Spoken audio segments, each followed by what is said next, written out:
Well, good morning, good afternoon, and welcome everybody. It's an absolute privilege to see you at this theology workshop. Today, we're going to explore the theme of liberation, and hear what different individuals that we've pulled together have got to say about this great theme of liberation. Yesterday, we explored the theme of transformation, and I'm just going to ask my co-host, Philip, just to introduce himself and then to tell us a bit about what impacted him most about the theme of transformation yesterday afternoon. Hello, David. Good to be back together again at our fourth theology session this week. Fantastic. I'm Philip Powell. I work as the Theology and Network Engagement Manager with Fund. I'm also the co-director of the Justice Conference. So it's been a sheer delight to be able to do these sessions with David. So David, the thing that struck me yesterday that I've been sort of mulling over after the session is the connection between inner transformation, or the transformation of the soul or the self, and the transformation of structures in society. And that's been a long-standing conversation in the church. But I was more convinced yesterday that to sustain long-term change, we need human agency to have that ownership, that sense of confidence, that sense of outlook that's hopeful. And so it's not an either or, it's not like one comes first and next, but they just somehow have to be together. I think that's been with me. And also the story that Grace told from Kenya to see tangible ways in which transformation is taking place in the world, that really was significant for me, David. But I'm sure you've thought about things like transformation as well, but I'm sure people want to know who you are. Oh yeah, of course, I'm going to tell them right now. My name is Shosanya. I'm going to be co-hosting today. I currently serve 2 days a month as an external consultant to Fund, really facilitating engagement with African and Caribbean communities and businesses and civic organizations, working principally with the CEO, Nigel Harris. Prior to that, I served as regional minister for the London Baptist Association and have an extensive ecumenical ministry, preaching and teaching across various networks. So today we're going to explore the theme of liberate or liberation. But one more question, Philip. On Monday, we explored the theme of unity, and then we explored the theme of peace on Tuesday, and then we explored the theme of transformation yesterday. And like we said, today we're exploring liberation. Have you begun to try and piece a core theme together as you began to explore these three themes, and you've heard people contributing to them? Is there something that has really been a thread that has come through, or are you beginning to percolate through your mind some of the component parts of how we bring about liberation through all of these streams that we're hearing? Great question, David. Great question. I think that will probably happen on the weekend after we finish the theology session, sort of how this joined together, or what is the golden thread that we have seen through the week. But can I just say that the thing that has connected these things for me has been Poetess Jess's contribution in the creative spoken word. Yes. And what I mean by that is I feel like what she was doing was, and she brought it up yesterday again, about sort of the transformation of the heart. And for me, that the poetry bit has challenged me to say, you know, whether it's unity or whether it's peace or whether it's transformation, how do we see the heart changed? How do we see and only I think God has the power to change the human heart. There's no institution, there is no system that can do that. And I think maybe tentatively speaking, that would be the key. How does the heart become transformed? Well, I think I agree with you. I don't think that's a tentative conclusion at all. I think that's a substantive observation in terms of what has happened through the week. Poetess Jess, in one of her comments, said we can't be selfish with peace, and we can't be selfish with we talked about unity on Monday. We can't be selfish with our own perspective. Paul said we don't preach ourselves, Christ crucified.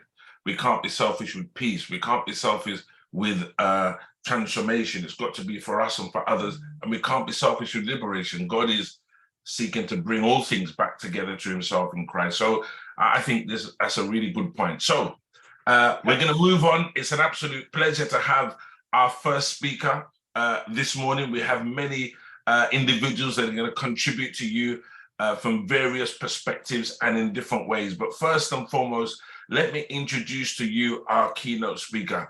This morning, we're going to invite Dr. Elizabeth Henry, who's a very good friend of mine and also a well-recognized leader, not just within the church, but outside of the church, and has made substantive contributions to the Stephen Lawrence inquiry and to lots of public inquiries around race, and was previously the chair of the CEO of Rota, Race on the Agenda. So Elizabeth serves as a consultant, Dr. Henry, sorry, serves as a consultant, advisor. She's a mentor, an activist, a campaign, and a speaker. And I could add to that potentially a broadcaster, because she was responsible for the BBC documentary on racism within the Church of England.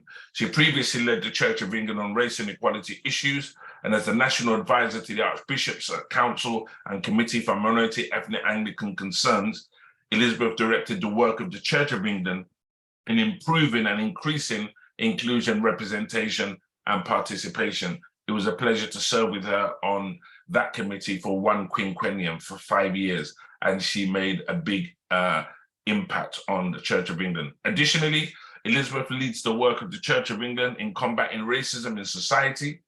She's has a personal and professional and philosophy around being informed by her passion for addressing inequalities and working towards achieving equity for all. She has worked in tackling inequalities internationally, nationally, and regionally, both in settings in the US and the UK, and also she's worked in Africa, Asia, and Eastern Europe. It's our pleasure to welcome you this morning, Dr. Elizabeth Henry. Thank you, David. It's more than a pleasure to be here, and thank you for that brilliant introduction as well. And thank you everyone for who's attending. You know, just listening to you both talk about the discussions this week, I actually have not been able to log on this week purely because of work, and I've been working in Lichfield for a number of days. But I must say, they not only sound absolutely stimulating, but you know, these discussions, this sharing, this understanding and being together in fellowship in this way is really, really so important. And it kind of leads into, well, it does lead into what I want to talk with you all about today. And so, you know, today's theme is liberate. And, you know, when I was asked to talk today and told the theme of liberate, really got me thinking about, you know, liberation and what does liberation mean? You know, there's lots of interpretations of liberation. And I think most of us would generally say for liberation, it's to be free or to be freed, which is an act. It's an act to do. And, you know, liberation theology argues that Christians should unite with the poor and oppressed and speak out against unjust governments and abuses of human rights. Followers of liberation theology also believe that being kind to and helping people is not enough, that the whole system should be challenged so they are not poor or oppressed anymore. So again, it's talking about doing. It isn't simply a feeling. It's what are you doing? What are we doing?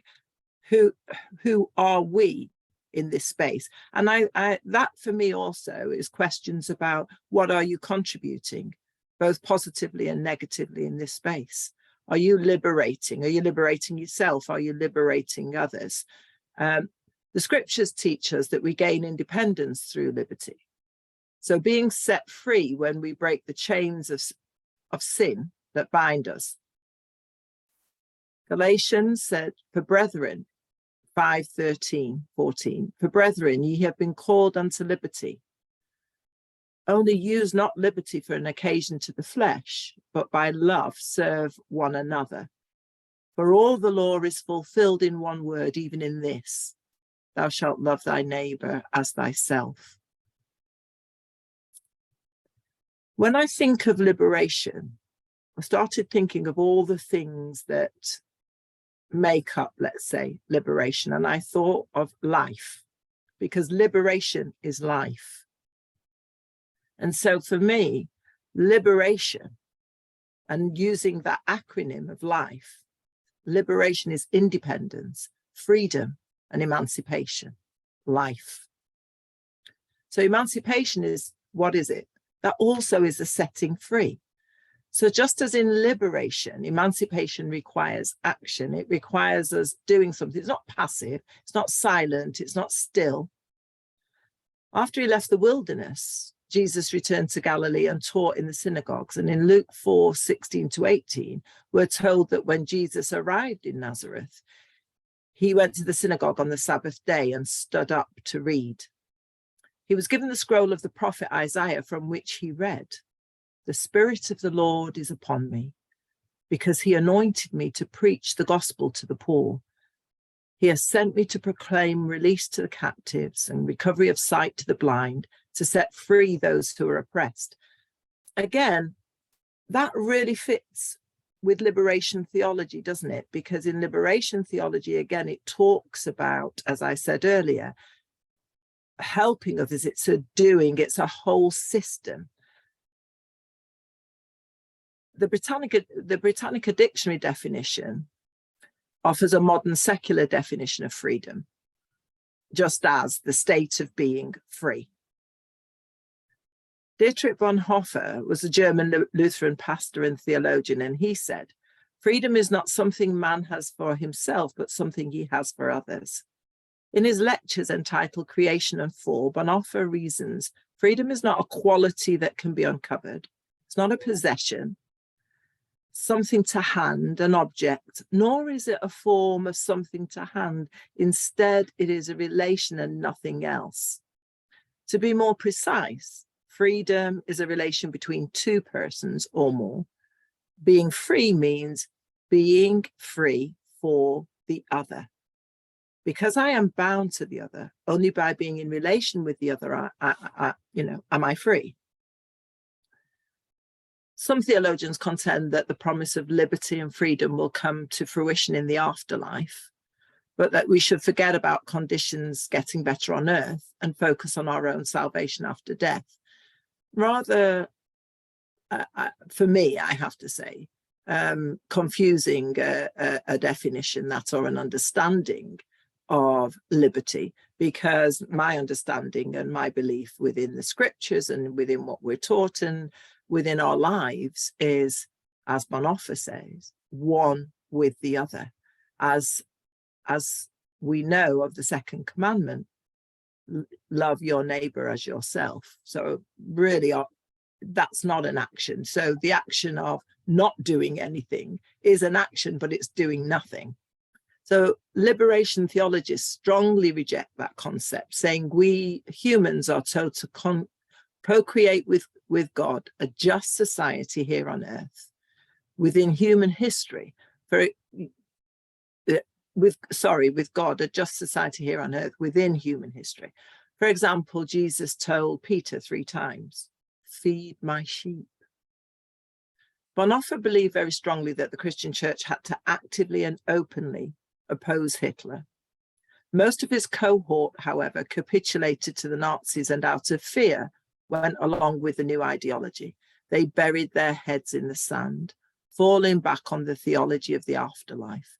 They said there is nothing we can do about the conditions of this earth. During her sermon at my own church last Sunday, the minister referred to Evelyn Waugh's book, Helena. The central character, St. Helena, in her later years, devotes herself to the search for the true cross. She goes to Bethlehem at Christmas time, and when she makes it to the shrine of the Nativity, she addresses the 3 wise men and speaks of those who through politeness make themselves partners in guilt. What a lovely sort of sentence that is. Lovely in some sense, those who through politeness make themselves partners in guilt, but more than lovely, what a true sentence. Think about that and think about, what does that mean? Those who through politeness make themselves partners in guilt. What she's referring to, St. Helena, is the 3 wise men who through their politeness and deference almost led the tyrant King Herod to the child. This politeness is a very safe thing to do, to see or hear wrongdoing, unfairness, inequality, discrimination, and so on. In other words, the withholding of liberty, and look away, ignore, stay silent, because it's none of my business, or maybe more truthfully, because conflict is uncomfortable. And after all, what can we do? In his 1969 book, Black Theology and Black Power, James Cone formulates a theology of liberation from within the context of the Black experience of oppression, interpreting the central kernel of the gospel as Jesus's identification with the poor and oppressed, the resurrection as the ultimate act of liberation. Urbanministry.org website describes Cone's theological analysis as Cone argues for God's own identification with Blackness. Cone's focus was not solely on ethnicity. He said, being Black in America has little to do with skin color. Being Black means that your heart, your soul, your mind, and your body are where the dispossessed are. In 1977, he wrote, with a still more universal vision, for humanity is whole and cannot be isolated into racial and national groups. So the Blackness is about a state of being and is about where do you sit in terms of where your responsibility is, what you do around liberation, about freeing, about living that freedom that we have all been given through the blood of Christ. Marcus Garvey was a Jamaican political activist, a publisher, a philosopher, journalist, entrepreneur, and an orator. He was the founder of the Universal Negro Improvement Association and the African Communities League. He believed that mental slavery is a state of mind where discerning between liberation and enslavement is twisted. That was taken from the publication Emancipated from Mental Slavery. Marcus Garvey said in his own words, let the sky and God be our limit and eternity our measurement. There's no height to which we cannot climb by using the active intelligence of our own minds. Mind creates, and as much as we desire in nature, we can have through the creation of our own minds. Two of Marcus Garvey's memorable sayings are immortalized by Bob Marley in his music, Redemption Song. Emancipate yourself from mental slavery. None but ourselves can free our minds. Emancipate, free yourself. And he said, we are going to emancipate ourselves from mental slavery, for though others may free the body, none but ourselves can free the mind. In my own work with diverse organizations, both in this country, around the world, from the church to the government and non-government organizations, oppression, the withdrawal, the withholding, the prevention of liberation, and thus freedom, is evident in many, many ways. Through exclusion, through discrimination, through denial, injustice, inequity, silence, and more. As Jesus taught us, the second most important of the commandments, love thy neighbor as thyself, is so often, unfortunately and sadly, not lived out. Whether received with grace or hostility, speaking out and speaking into spaces and places of power and control is and has been a constant requirement that I try to live out and to encourage others to live out, to support, to emancipate, to liberate others to live out. I want to just read to you, rather than play, the words from Marley's Redemption Song. Some of the words from Marley's Redemption Song. But what I want to do with that is I'd like you to think about what do these words mean? Maybe we can talk about it in the Q&A, but it's a song that I know so many of us know, and we can repeat those words very easily. Do we really think about what are these words? What are we being told? Oh, pirates, yes, they rob I, sold I to the merchant ships. Minutes after they took I from the bottomless pit, but my hands were made strong by the hand of the Almighty. To forward in this generation, triumphantly, won't you help me sing these songs of freedom? For all I ever have, redemption songs. Emancipate yourselves from mental slavery. None but ourselves can free our minds. Have no fear for atomic energy, because none of them can stop these times. How long will they kill our prophets while we stand aside and look? Some say it's just a part of it. We've got to fulfill the book. Won't you help to sing these songs of freedom? Really meaningful and speaking into and around emancipation, around freedom. This Bob Marley song offers a timeless message. The song is a reflection on time, on God's creation. No person can stop the progress of time.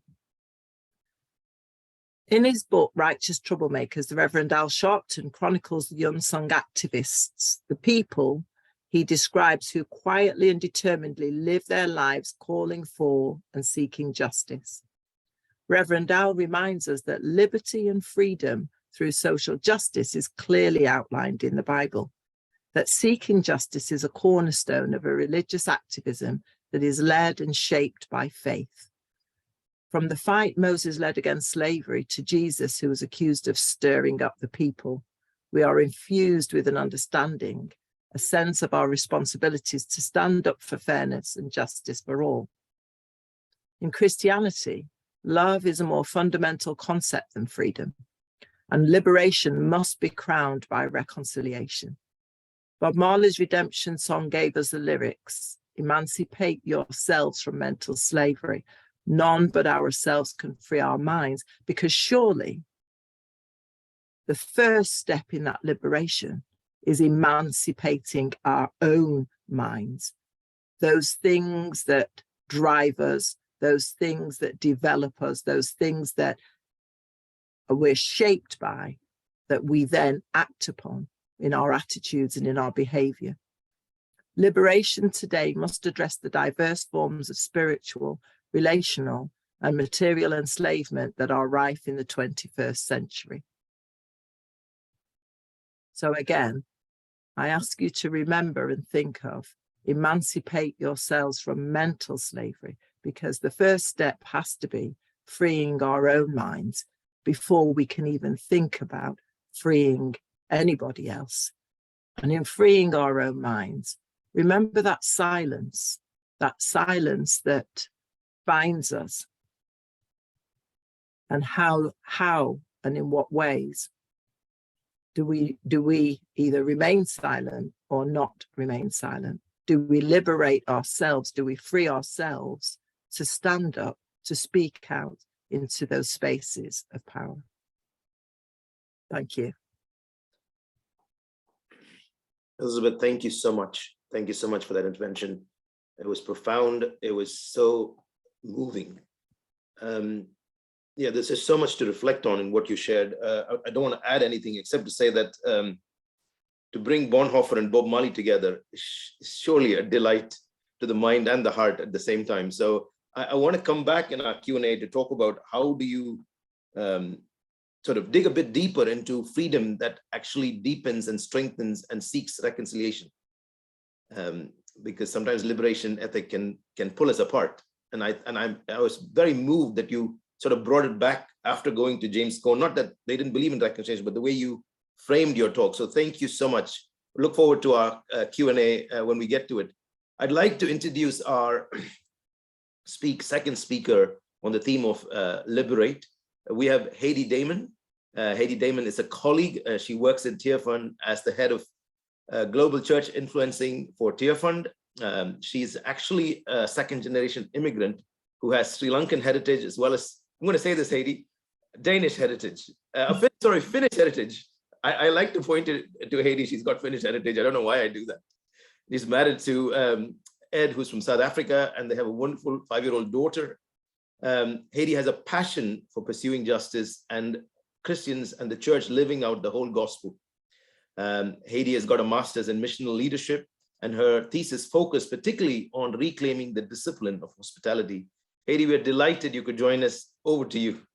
And let's add, Heidi, before I just finish, that after Heidi finishes, we'll watch a video of self-help groups that show you a little bit about how Tear Fund is seeking to bring this empowerment to communities and the transformation it is leading in the places we work. So Heidi, over to you, and then we'll watch a video.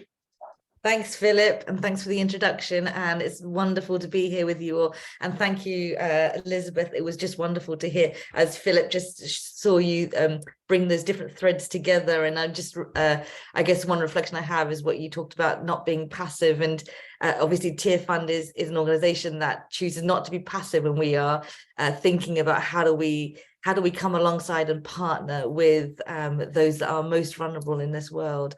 So I get the privilege of talking a little bit about Tear Fund and our response, but I wanted to draw us back actually first to God's mission, because I think this is the place where, well, this is the place that we start as an organization. And of course, for us as Christians right across the world, we start with God's mission and our understanding of God's mission.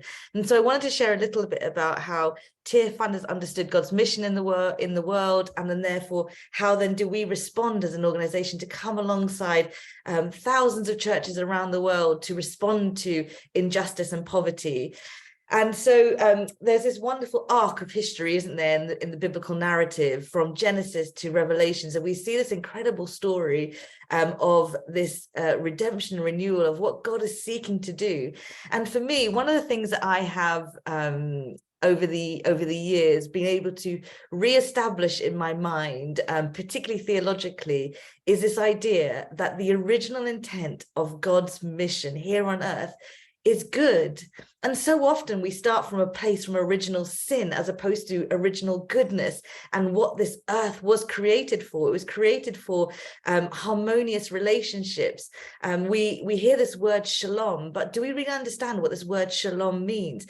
There's some concepts here that talk about shalom incorporating ideas of wholeness and completeness and balance and healing and well-being, tranquility, prosperity, security, and justice.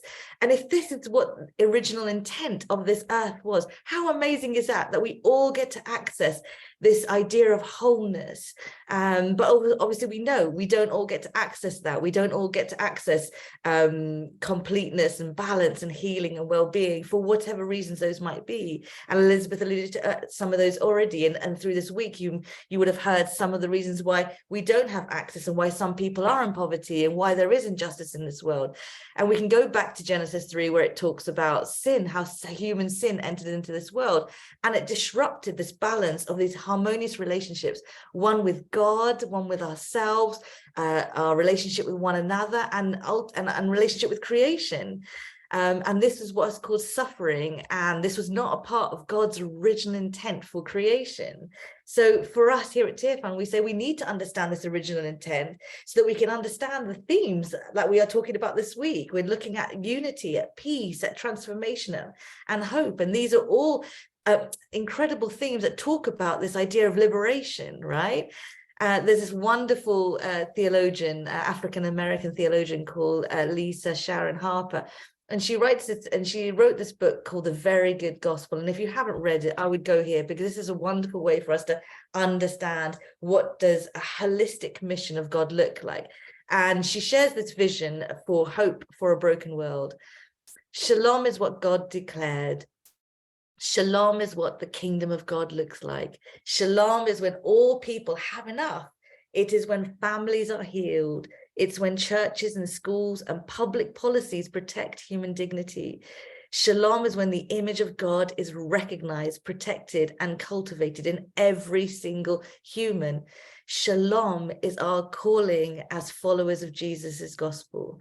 It is the vision God set forth in the garden and the restoration God desires for every broken relationship.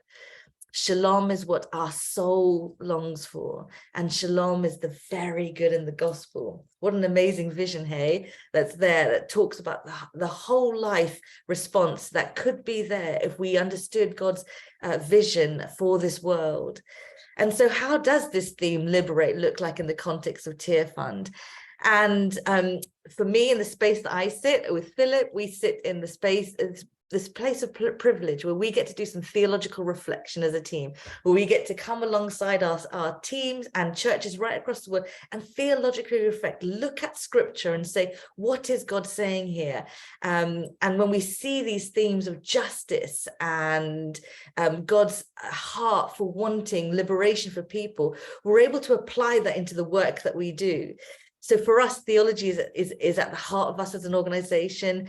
We recognize that social, cultural, and anthropological research makes it clear that the lives of individuals and communities are driven by their beliefs and their habits, which are mutually reinforcing. And the culture and the communities in which people live shapes its members through its norms and expectations and through its promises and propositions about the nature of the good life and how people flourish, as well as its power dynamics and relationships. So theological thinking is essential to Tear Fund because we know that our faith in Jesus and our discipleship journey makes us who we are. It guides how we behave, what we do, what we say, how we interact with people, and how we envision the kind of transformation and flourishing that we want to see taking place in this world. At times, we know that the Bible has been weaponized to justify a particular position. So it's critical that we continue to biblically reflect and ask ourselves inquiring questions as to whether how we interpret scripture speaks to the themes that we are focused on this week. Does it speak to people being freed from poverty? Does it speak to living transformed lives? Does it speak to peace and unity and hope and liberation? And if it doesn't, I'd ask us to come around the Bible and look at the text through those lenses. And we're living in a time, in Tear Fund, we're calling it the 4 Cs. We are responding to, within what we call the 4 Cs, we're responding to a post-COVID environment. We are responding to climate change. We are living in a world of conflict, and we are seeing the cost of living increase, and that's causing all these different issues for us. And so as a church, as a body of believers, as Christians, we're saying, how do we respond? What does liberation look like within the context of all of these different things that we're having to navigate, COVID and climate change and conflict? It seems really weighty, doesn't it? And Elizabeth talked about the emancipation of the mind, and I'm reminded that it's so true. Until we can understand that for ourselves, we can't then engage in what does liberation look like for this world around us. So Tear Fund has 4 major corporate priorities, and I'm going to whiz through these and try and just throw some stories in there to help you understand what does it mean to respond to these big crises that we're living in. But what does it mean when we say we want to see a world liberated? We want to be part of partnering with God's story of redemption and renewal. What does that look like? So we want to be moving from we want to see communities move from crisis to resilience. We see communities affected by crisis in various different ways, whether that's because of climate change and we're seeing major flooding, or we're seeing earthquakes, or we're seeing conflict. We want to be able to support and build resilient, hope-filled communities in order that they're equipped and empowered to prepare and respond to the crisis that they face. So here we believe that one of our missions is grounded in the desire to see a whole life transformation. And so our humanitarian approach will be holistic. It will be going beyond just an emergency response. In fact, what we really want to see is both our resilience work and our Christian faith showing us that people with hope are able to face and recover from adversity. And so while meeting emergency needs is important, it's not enough. We want to see communities responding and being able to have the tools within themselves to be able to respond. So we have a variety of ways that we do that in meaningful ways. We're building, we're training communities to be able to understand how they can respond when there's a crisis in their community, how they can ensure that they are leveraging their own advocacy skills in order that they can advocate for themselves as a community. So often when crisis happens, their communities are flooded with external agencies, but what we're saying, you have the agency within yourselves. How can we help equip you to do this and advocate for yourselves as communities? We have an amazing approach to development, which we call church and community transformation. And this really is a global church movement committed to working alongside the most impacted by poverty to bring whole life transformation. And so this means that the whole church truly understands and embraces and acts out what we call integral mission, or you might call it holistic mission. And in doing so, we're seeing lives changed for the poorest in the world. What we're seeing is churches becoming salt and light. And the way that we do this is often using participatory Bible studies to enable the church to understand her God-given mandate. And as I said, being called to be salt and light. And a really good example of this might be where a church goes on these participatory Bible studies. And in that, there's an enlightenment that happens that shows a community in a church that they've got the skills and the ability to be able to respond to whatever it might be in their community, whether that's an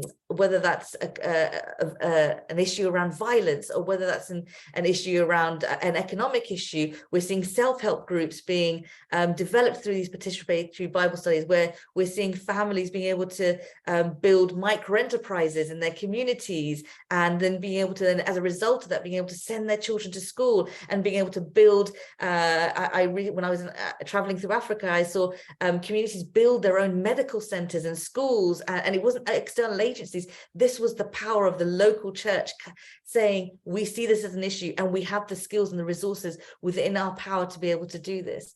We want to see reconciled and peace-filled communities, and we want to see, and we want to be able to respond to the climate crisis in this world, and we're seeing that in lots of different ways. I could speak forever, but I'll lend one final story here, where when I was in Brazil and I came to this church that literally had no walls. They just had basically a fence, and so they were called the Church Without Walls. And one of the things that they felt were really important as a church was respond biblically to the environment around them, all of the things that were happening into their world. And one of the things that they developed was a school for faith. It was called the School of Faith and Politics, where they were enabling individuals in their, community activists in different communities across Brazil to come and learn the skill set and to be kitted up to be able to respond to issues within their community, and we're seeing amazing results right across Brazil and beyond, of how this school is enabling activists to be able to respond to all sorts of different issues in their communities. I'm sure there'll be time in the Q&A to unpack more of this. So I'll leave that there. Thanks so much. Thanks, Heidi. We're going to come back to these things because these are significant topics that you've opened up for discussion, and how do you sort of land these things locally. But let's watch this video. We are raising funds this week as part of Declaration for the self-help group work. And so we're going to watch a video that tells us something about these self-help groups and what a difference they're making.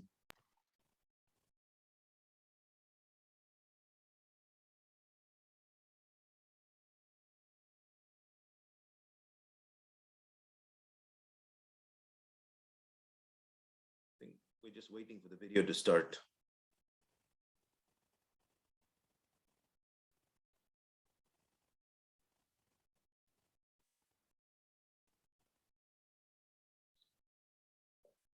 I'm not sure why the video hasn't started.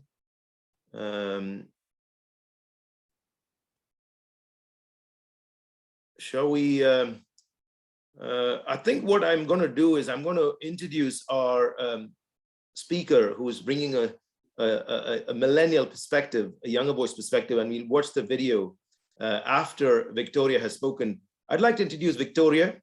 Victoria is completing a PhD in World Christianity at the University of Edinburgh, and her thesis explores missional theology from the Global South influenced mission practice in the UK through exploring two mission bodies, the Iona Community and the Council for World Mission.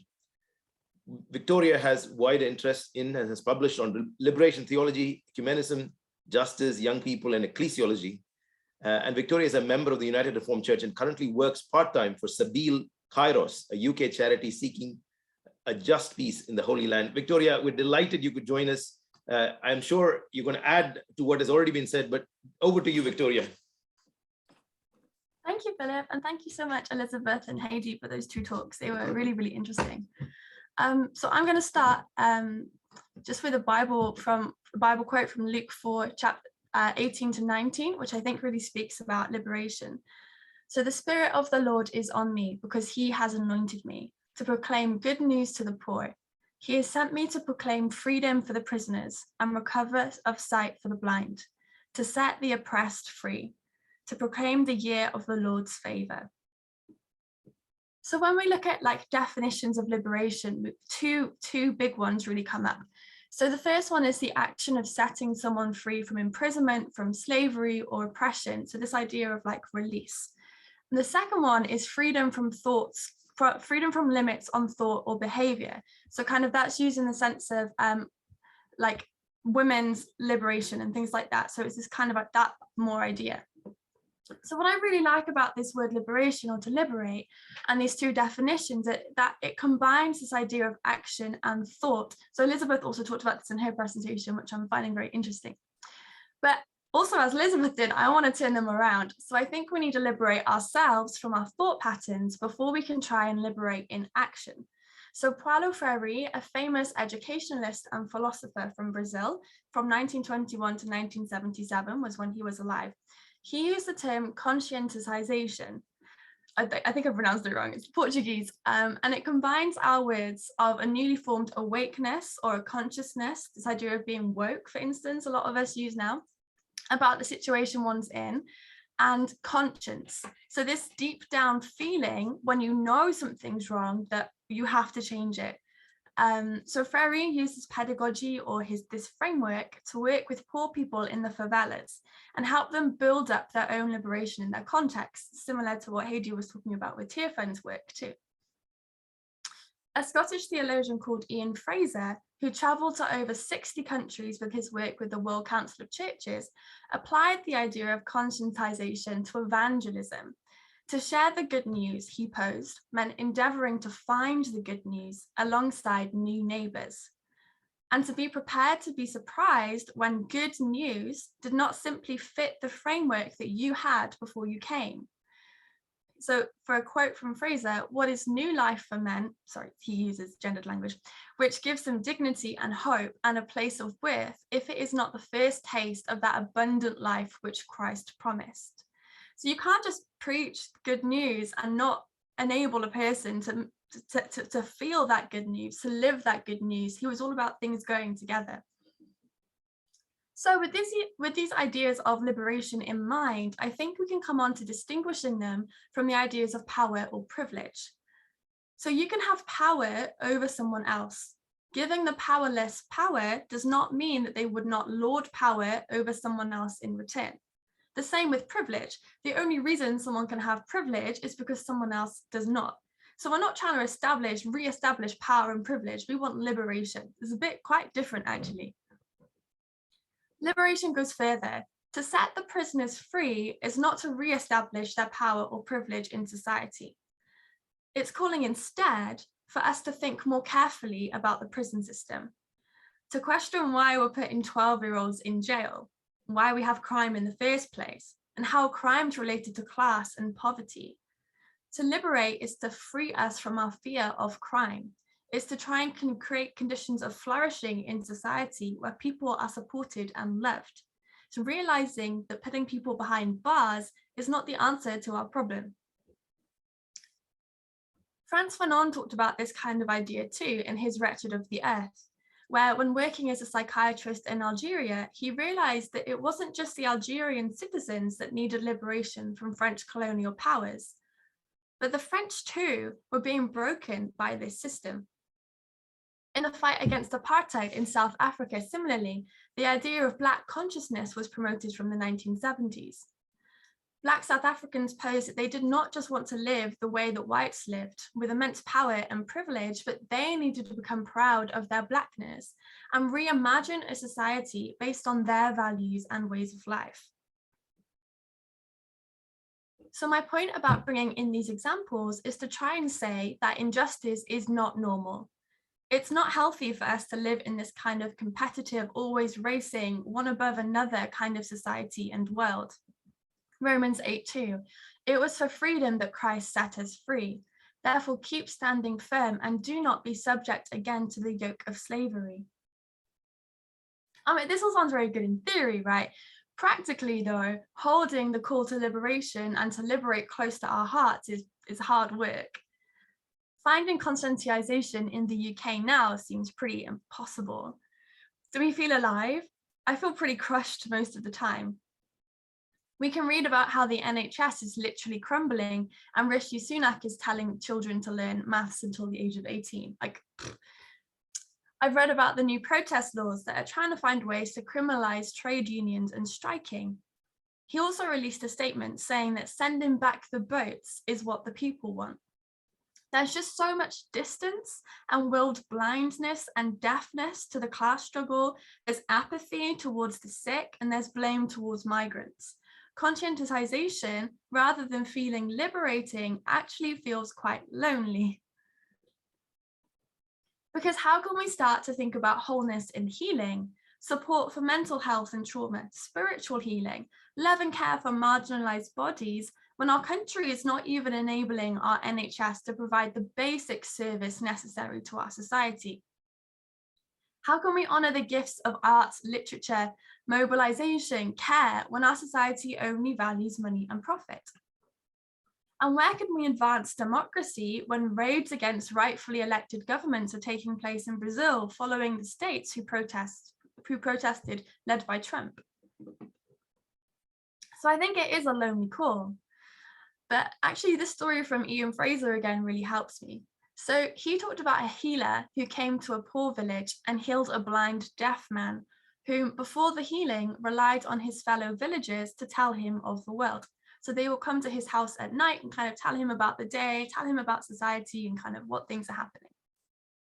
So from these people, he did learn about injustice, but he was assured that it would be redeemed in the afterlife, for God was just.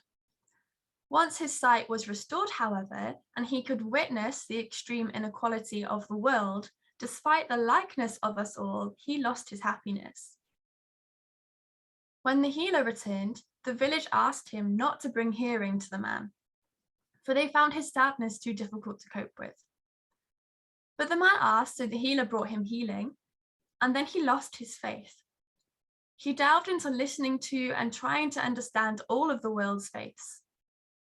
And the healer, on meeting the man some time afterwards, apologized, saying, "They tell me I robbed you of your happiness and security by restoring your sight and hearing." The man replied, "I am no longer happy as I was. I am no longer secure as I was. Only now I am alive. I am no longer happy as I was. I am no longer secure as I was. Only now I am alive." God liberated God's self from their divinity to come and live as one of us, as a fellow worker, as a friend, as a son, as a lover, even maybe depending on your theology and how you understand Jesus. But Creator God's sacrifice did not start with the cross, but from the incarnation. And it was this first breath of Christ that awakened him to the world. So that's my talk. Thank you so much.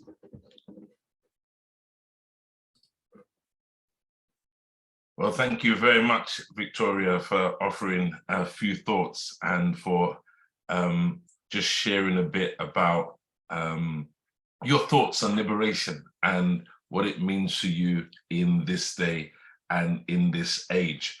And we've got some more contributions. We're going to come back to you, Victoria, when it comes to the Q&A, so please be ready to contribute to that and to offer some perspective. So right now, we're going to enjoy a spoken word piece by Jana Leah Rose. She's a passionate spoken word artist based in South London. She was diagnosed with dyslexia in 2008, but through Christ has used spoken word as a means to communicate her story.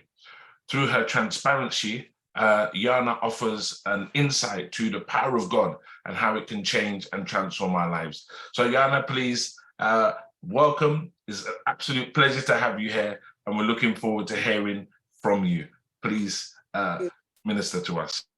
Thank you so much. And I just want to thank everyone who's already spoken. It's been so enlightening just hearing everyone's views on liberation. Today I'm going to do a spoken word piece. I've had the honor to contribute to this amazing movement.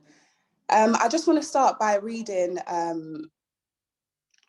Exodus 4, and it says, "Then Moses answered and said, 'But suppose they will not believe me or listen to my voice.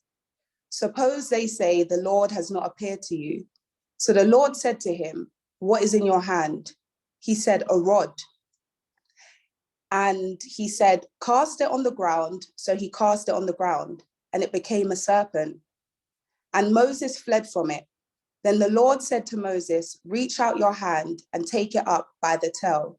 And he reached out his hand and caught it, and it became a rod in his hand, that they may believe that the Lord God of their fathers, the God of Abraham, the God of Isaac, and the God of Jacob has appeared to you." When I found out that I was going to be doing a spoken word piece, and I had the option to either do peace or liberation, not that I don't love peace, I love peace, but liberation just captured my heart, because I believe everyone should be free. Either it's free in your mind, free in your body, just free, free to think, free to smile, free to live, and free to help people. So yeah, I really, really wanted to do liberation. So I'm thankful for that. Thank you for this opportunity. Okay, I'm going to start. So many nations filled with fake frustrations like, is it true or is it false? Pure complications. Mothers cry from aggravation due to lacking child communication. Guns and knives, a trick from Satan to keep the world procrastinating. Droughts, earthquakes, and hurricanes. Back in Egypt, Moses paved the way. He parted the seas and he brought the plagues, but that was then. These are our days, our times and our seasons. We're not here for no reason. We all have an individual part to play. So what do you say? We have to fight the good fight. There's no maybes, no mights. Our God's reassured us that we will be victorious. It just takes trust. Trust in the word and the promises of God. He said a cloud in the day and fire in the night. Like I told you before, there's no maybes, no mights. We have rights, responsibilities to tell the world of our solutions that will put an end to all this X-rated pollution. Please, Tier Fund need your contributions. So then what's the conclusion? Are you in, or do you just want to be another statistic in this hellhole of an institution? It's your choice. Thank you. Thank you, Jana. Thank you. I was very moved by that line. We have a part to play. We can't do everything, but we have a part to play. Thank you so much for the part you played and for bringing this creative aspect to our theology sessions. You're welcome. What's that video? We've managed to be able to get the video to work now. We're going to watch this video on suffer groups. And after that, we'll have David come back and share a bit about the video. So over to the video now. If you or your family are first-generation Black migrants, you may know that some of our parents set up microfinancing circles or self-help groups. These self-help groups consist of 15 to 20 people who come together voluntarily to save small amounts of money each week. Now, I can't help but think, if the self-help financing initiative helped our communities here so much, imagine the impact it would have on people living in extreme poverty. The good news is, you don't have to imagine. Over the last 20 years, Tearfund has been supporting thousands of self-help groups across sub-Saharan Africa, with 1.8 million people impacted.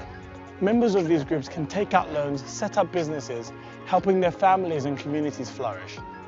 Join the Awaken Revolution today. To make a one-off donation or start giving monthly, please visit tearfund.org/awakened.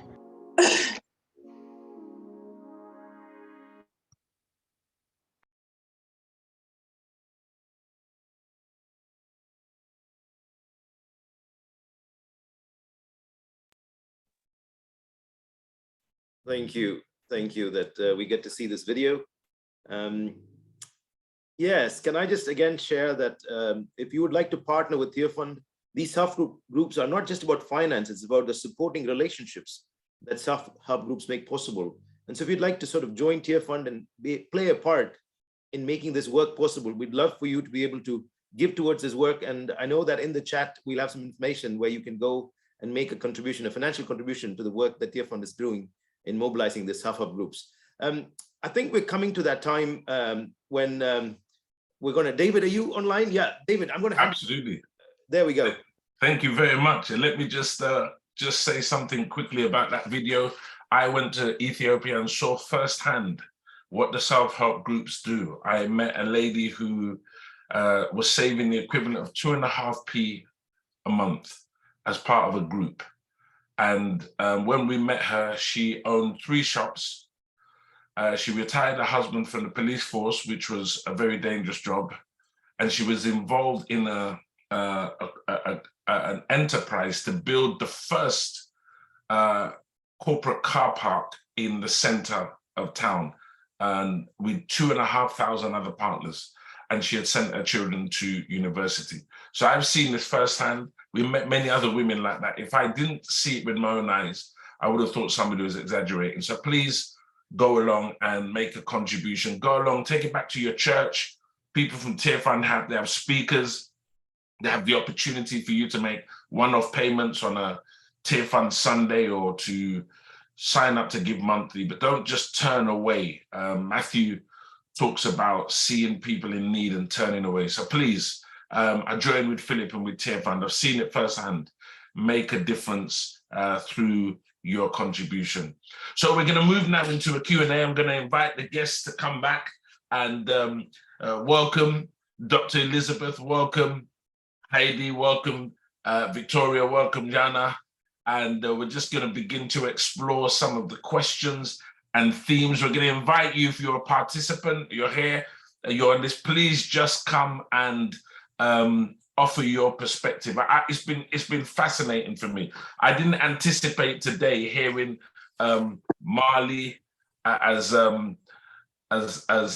Philip already pointed out, hearing Marley and Bonhoeffer, but then when Victoria started to go into Fanon and Fieri, I'm like, Lord of mercy, what's going on here? This is proper liberation territory. So thank you very much, because I think sometimes when, as Christians, we talk about liberation, we have a single resource, which is the Bible. And actually, there are some perspectives that come from psychiatry, musicology, there are perspectives that come from sociology and so on, and political philosophy. And I think we began to hear that today. So I want to say thank you for taking us beyond. We believe in the authority and the centrality of scripture, but thank you for taking us beyond that into some other spaces where there are some practical insights that we can learn from and we can glean insights from. Elizabeth, I'm going to come to you, Dr. Henry. You said a lot during your presentation, and you've heard a lot since. I'm going to give you an opportunity first to just reflect on some of the things that you may have heard before I pose a couple of questions about some of the things that you said.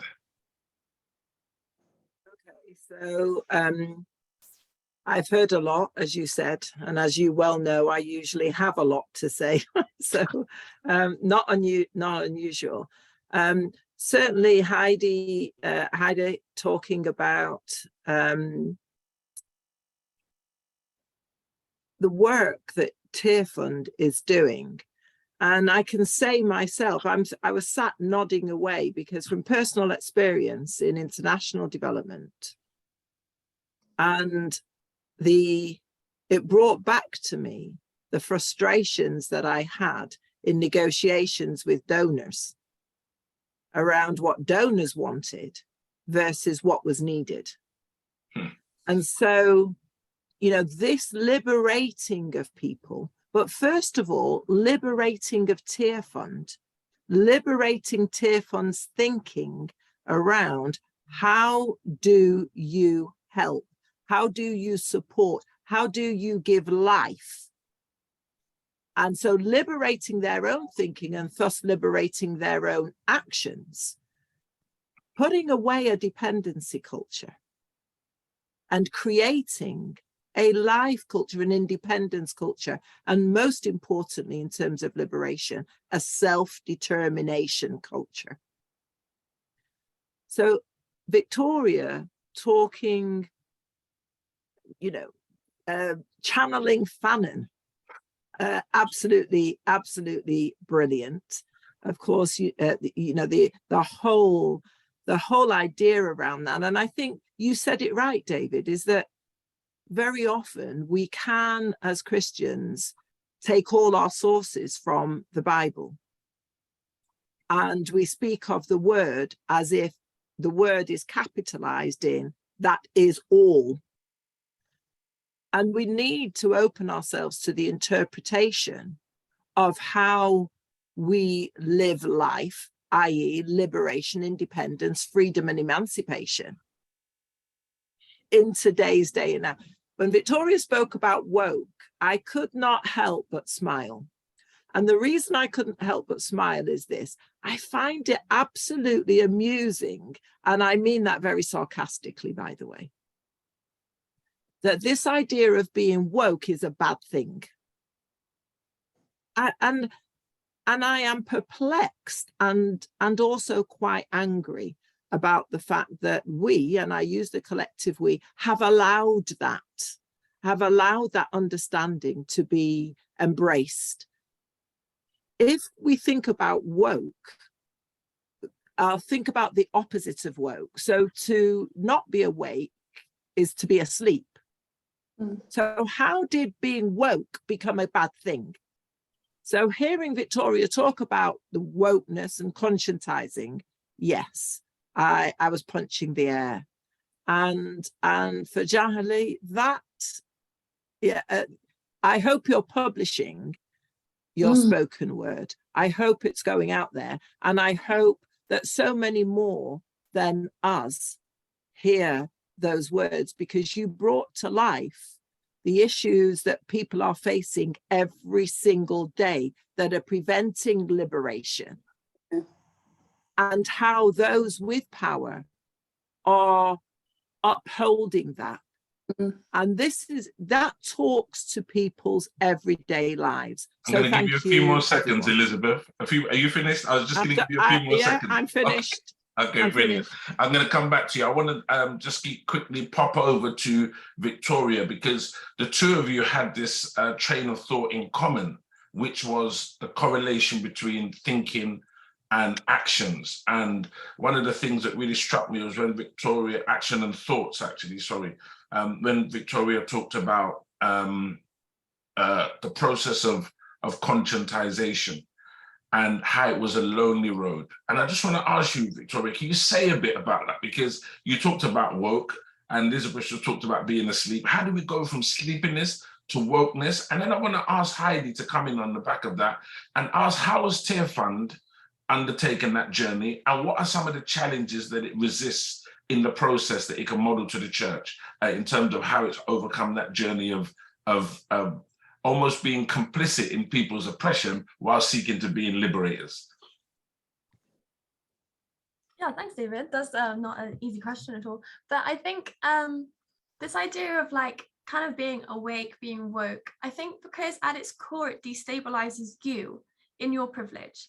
I think when we understand like the systems of the world and corruption, and then we start to look at things like I just feel like you've just been pushed down and down and down every day by seeing kind of the world going righter and righter, and that being more normal and more normal. And then, of course, when you start to see these things and you're always criticizing, that really alienates people who don't want to be destabilized from their privilege. So you're always going to be making people uncomfortable because you yourself are becoming comfortable with your uncomfortableness, if that makes sense. Yeah. But I think that that's a reality of when we're thinking about liberation. So I think in ecumenical conversations today, there can be too much comfort with people kind of saying, well, you're you and I'm me, and I don't want to change you. We just need to work together. But we need to think about what working together is looking like. Because if it's not looking like, as Teofan's saying, with like this decolonizing idea and getting rid of dependency, then I don't want to partner with somebody who's doing that. So I think the whole point of the ecumenical movement is for us to challenge each other, and the need for us to sacrifice some things in all of our traditions that aren't flourishing. So for instance, gender inequalities and violence against women, we need to push churches. Like, it's not something just to talk about this and say, oh, that's bad. No, like other churches need to hold churches accountable. We need to work together to make that better for a part of our partnership, right? So this idea of sacrifice and uncomfortableness, liberation's not only the good, like liberation's not just setting people free, but it's questioning why on earth were people behind bars in the first place, right? Thank you very much. And Heidi, can you just, because I know that Teofan navigates this and does really, I remember in Ethiopia, we wanted to give people some money. We were so touched, and there was an encouragement. No, these people want independence and they want to be able to exercise agency and cast a vision for themselves.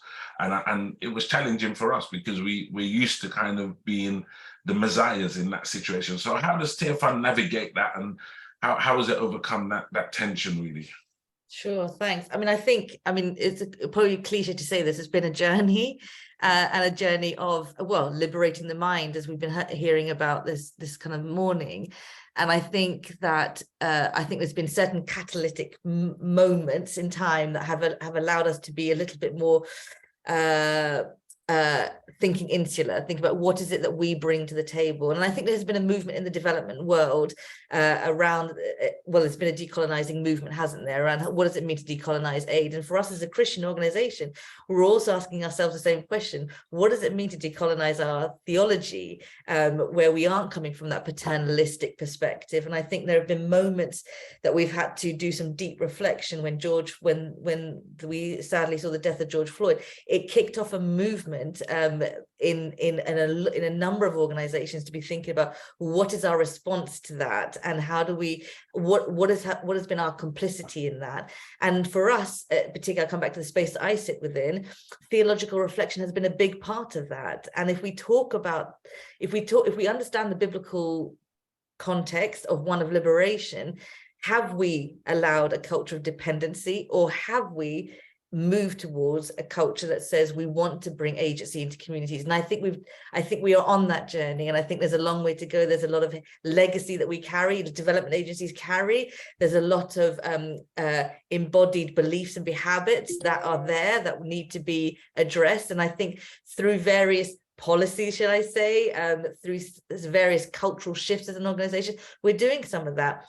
We had a big review over 5 years ago, which moved all of our work to regional hubs. So we moved power and decision making locally, and we're still working on how we do that well, given that there's still a UK hub, but just recognizing that this is an ongoing conversation. How do you move power? How do you bring agency to the communities? And ultimately, we partner with the church, and the church is in and of itself and has the ability to be an agent of change. And so if you can bring tools that allow a church to recognize its own ability to respond to the issues that it's facing, then you're moving that dependency away from us as an organization and into a community, and then the community is able to read the biblical scriptures and recognize itself within that it doesn't need to rely on other people, but actually they are gold. There's gold within itself.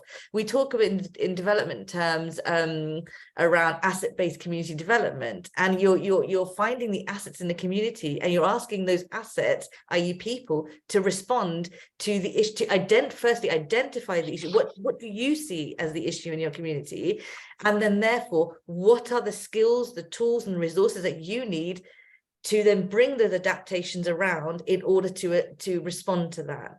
And I think that's it. It's finding the gold in community, and these participatory Bible studies do that. It finds the gold within people, and it ignites a new sense of like ownership within my role. We talk a lot today about my role. What is my role? How am I participating? And moving from that poverty mindset and those habits and those behaviors that we've embodied for many years, and moved into an active mindset, saying, I've got skills. There's a woman that had been through a church and community transformation process, and I'll give you a really good example.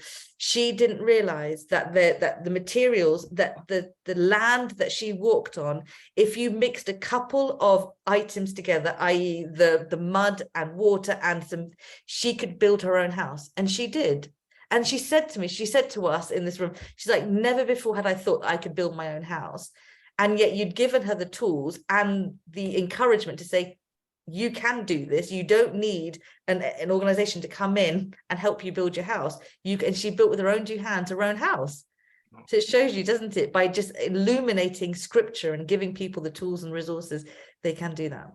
Thank you very much, Heidi. Just before I bring in my co-host, Philip, who's gonna just ask a question.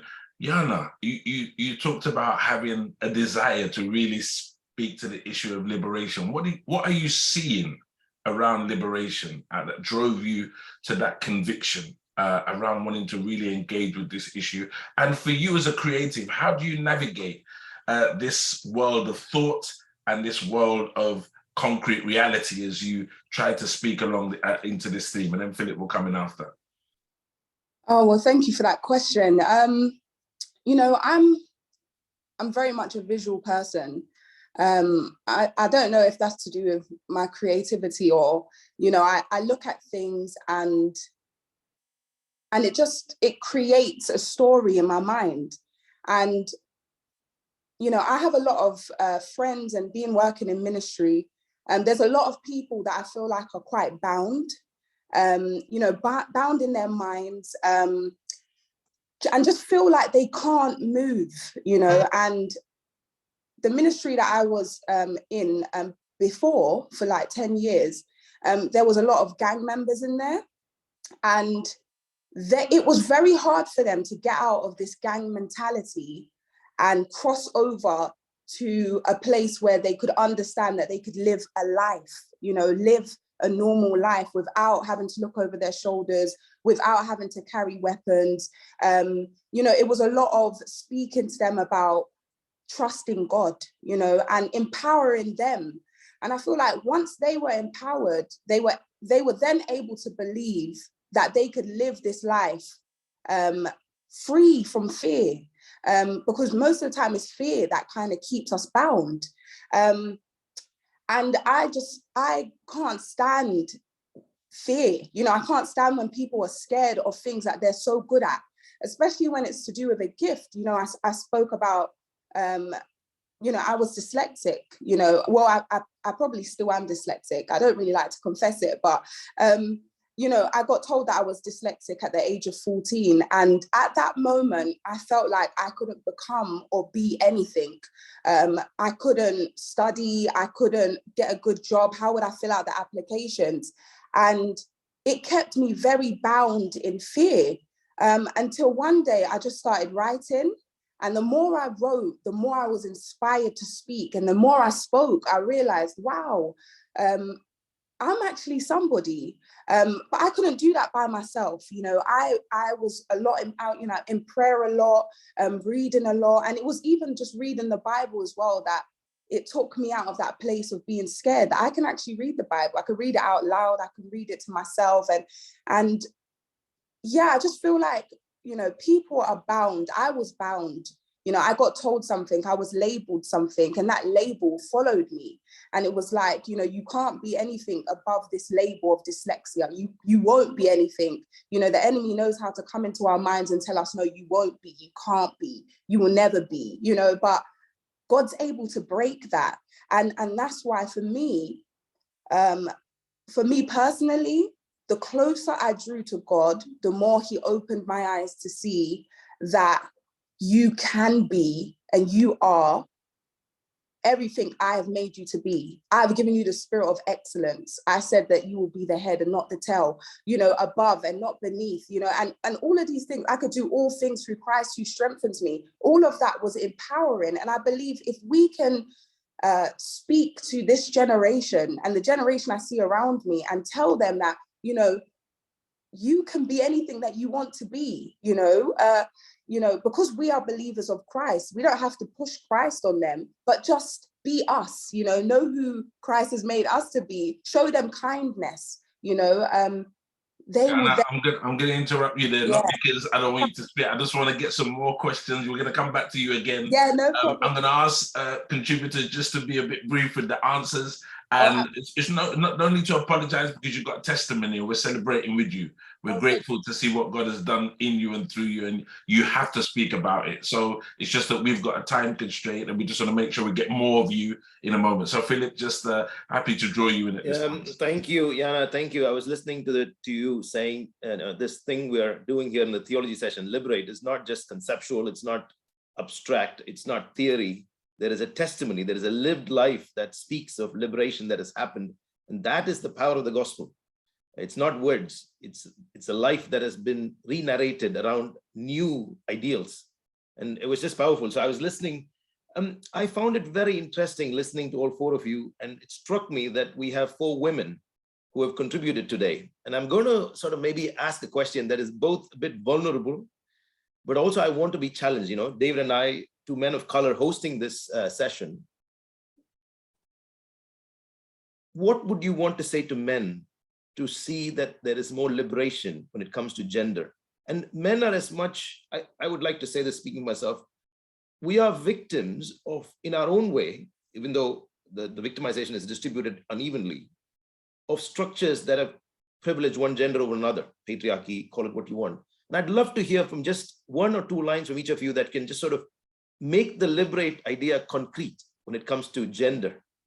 I want to hear this because I think sometimes things have to be said more than once to land and then be applied and lived. I hope that's okay, David. I've brought it a bit closer to home for us.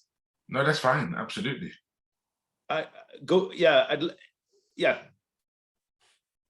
Elizabeth and Victoria and Heidi and Jana, just brief sort of interventions that can sort of make the theme of liberation apply to gender.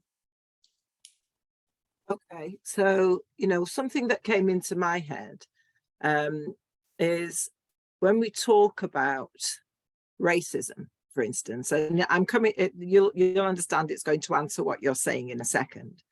And one of the things that we talk about in terms of racism is when we constantly ask Black and brown people to talk about what racism is and how racism is lived out in society, not only are we potentially harming Black and brown people, but in a sense, white people who, to be fair, are the perpetrators of that racism, are almost passive partakers of this.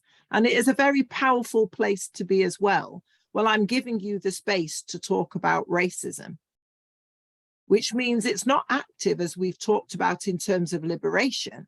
It's a very passive place to be and also a very powerful place to be. And why do I say this? Because one of the things you asked about, what would I say to men? Men need to speak to men as well.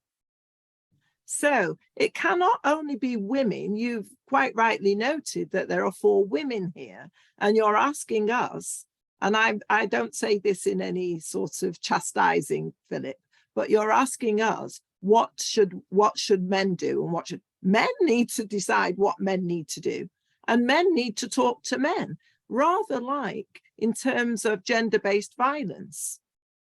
women constantly telling men how not to be violent. Men need to tell men not to be violent. So men need to tell men, and I hear you loud and clear, because and by the way, I do agree with exactly what you said, is that men are held captive by the systems and the structures of society that have gendered us in the way that we're gendered. So that's my contribution. Thank you for that. I've noted it down, and the way you've illustrated it through racism helps to see how there's this insidious way in which discussing the problem actually reinforces the problem if you don't break the mold in which you're discussing it. Thank you for that. Victoria and Heidi? You want me to follow that? You want me to add something to Dr. Did I not learn? I think I was David, back to you. I'm not getting involved. This is your question. I'll talk to Dr. Henry separately. We need to have a conversation, David. No, I think my brain exactly went to the same place as Elizabeth. I'm bored of the complicity and men just not caring and it being a women's issue. And I'm bored of men being so defensive as well when you call it out. Like a lot of the time I'm like, and it's another manual, like a panel of men. I'm like, boring. Oh, look, a manual talking about women's issues. Like these things are still happening. I mean, when you call it out, then you almost become a problem because you're one of those like angry women and, oh, they're just a feminist and all of this kind of stuff. It's just got to stop, you know, it's just got to stop. And we've spoken for so long and there are so many resources and there's so much that you can go and discover yourself, that just the tyranny of the world still being like this is just frustrating. Yeah. Thank you, Victoria. Maybe I don't want to hear what Heidi has to say. 3 words, do the work. I'll leave it there. Did you have anything, Jana? Yeah, I mean, you know, I'm telling my husband all the time, you know, I say to him, speak to other men. I tell him all the time, speak to other men. But most of the time he doesn't want to because he finds that nobody looks like him or nobody comes from the same place that he has come from, so nobody will understand him. And I feel like we need to encourage more men to come together and speak, you know, and know that it doesn't matter if, you know, it doesn't matter where, you know, the background of where the men have come from, whether it be the prison system, whether it be gangs or whatever. We can't, you know, he always feels judged. And I tell him, you know, you don't have to feel judged. These are people who are willing to help. So I feel like we need to create more environments where men are more comfortable to speak together, because that's the key. I feel like talking is always the key. Vulnerability is the key to really pushing forward. So that's my beliefs.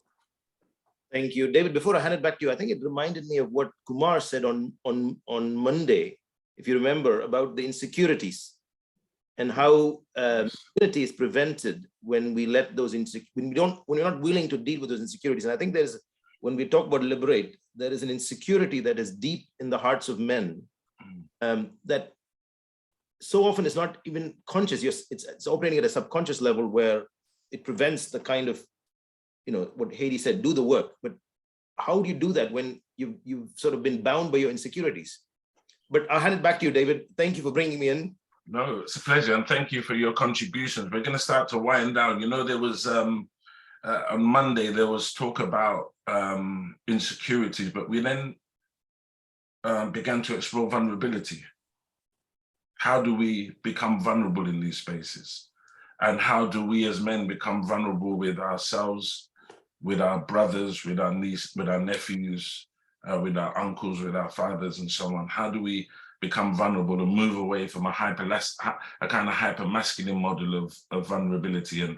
And you know, Elizabeth talked about, used a quote about how through politeness you can become an active, unintentional and Philip highlighted it as well just now, that actually, and this goes back to Victoria's process of conscientization and the whole idea of critical reflection that came from the question asked of Heidi, and then personal transformation, moving beyond labels that Jana talked about as well. So there is something here about vulnerability and transparency and modeling what we want to see manifest in other people's lives, as well as our own lives and in the world in which we live. So I want to say really thank you to each of our speakers, Dr. Elizabeth Henry, thank you to Victoria, thank you to Heidi, thank you to our spoken word artists,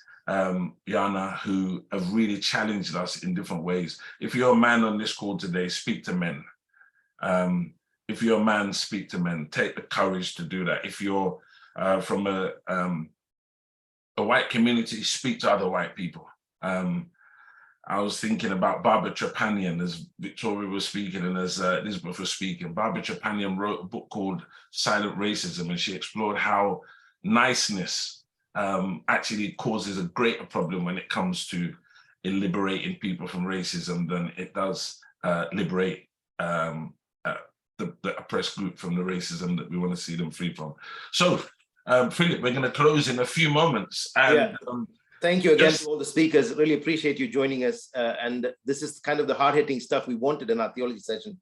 So thank you to Elizabeth and Victoria and Heidi and Jana for joining us. David, we'll get a chance to talk very briefly before we wrap the session up. Absolutely. And I was going to ask you, what's your takeaway? My takeaway is to do the work.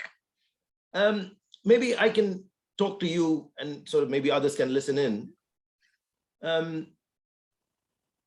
There's a complex, I'm not using the word complexity as a way to give excuse, but I think the challenge is always knowing what that next step is.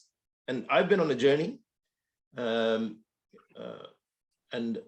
how my narrative has opened worlds to me, including the world of feminist theology, reading books by Elizabeth Johnson, Grace Jansen, Catherine Tanner. My mind has been being transformed. Dorothy Soul, at the moment, I'm reading quite a few of her books. And yet, it seems to me, as I've sort of thought about this liberation, I'm particularly interested in the gender one, as I think about how does that play out.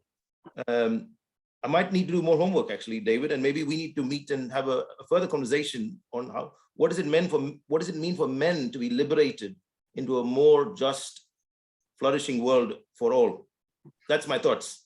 Yeah, and you know what, it's something perhaps you can think about as co-director of the Justice Conference and have a men's only section where we actually have this conversation and model what we're talking about here today and see how we journey forward. But I think the whole idea of doing the work is, and you know what I find with stuff when it comes to when it comes to issues of justice and so on, we prioritize form over substance. We love to talk about it, but actually doing it becomes problematic because we have to divest ourselves of power and privilege and position. And we have to embark on the arduous journey of reconstituting and reconstructing our identity and allowing Christ to strip stuff away from us that we have grown very, very fond of in our personal lives. So I think as we bring this session to an end, we've been challenged and been reminded today not to be nice and in our niceness to be complicit in what we do, but to undertake the task of allowing our thoughts and actions to become congruent and not allow ourselves to live with the kind of contradiction and polarities of thoughts and action, but to be integrated and holistic in Christ. And then really to reflect on our own journey, at how we can become complicit in attempting to bring about liberation, but actually being very powerful in maintaining the systemic structures that exist. And Heidi reflected that back to us in terms of Tearfund going on their own thinking and how to allow social political realities like the death of George Floyd to completely change an organization. I know that Tearfund made a big statement about George Floyd. They have a Black Lives Matter statement. Lots of Christian organizations don't. And I saw what Tearfund did in that time. They created a space for their Black staff to talk. They facilitate that space in different ways. And I've seen the journey that they've been on. Their board has gone from being a whole lot of white men to being people from around the globe, including 2 Black BAME Christians. And I use that word advisedly within the UK. I think Tearfund have got credit in this area. Doesn't mean there's no further work to be done, but they've got some credit. And I want to say, I think we need to be reflecting individually as they have reflected institutionally. And again, tell your testimony. That's what Jana has taught us today. Once you've been liberated, don't keep it to yourself. Tell your testimony. Talk to your brothers, talk to your sisters, talk to your pastor, talk to your uncle. So we just want to say thank you very much. One last slide, just to remind you all of what's going to be coming on later today. Just to let you know, 7:30 p.m. live show on TBN. I think it's going to be I've been watching, it's going to be brilliant. And then there's going to be an after party at 9:30 on Instagram. So, and David, tomorrow we have the theme of hope. That's correct. On a hopeful That's note correct. tomorrow. We're closing with the theme of hope. And having heard all that we've heard this week about the challenges of unity, the challenges of peace, challenges of transformation, challenges of liberation, we're sending you tomorrow with a vision of hope. And we look forward to seeing you. And don't forget, there's prayer meeting in the morning at 7 a.m. Feel free to join. Bless you. Thank you very much for joining us. It's been a pleasure again. Thank you to all our speakers again.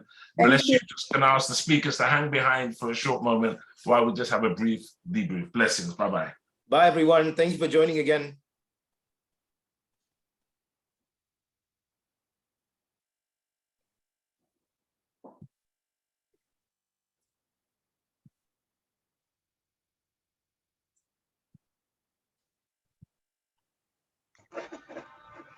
Awesome. Thank you, everyone.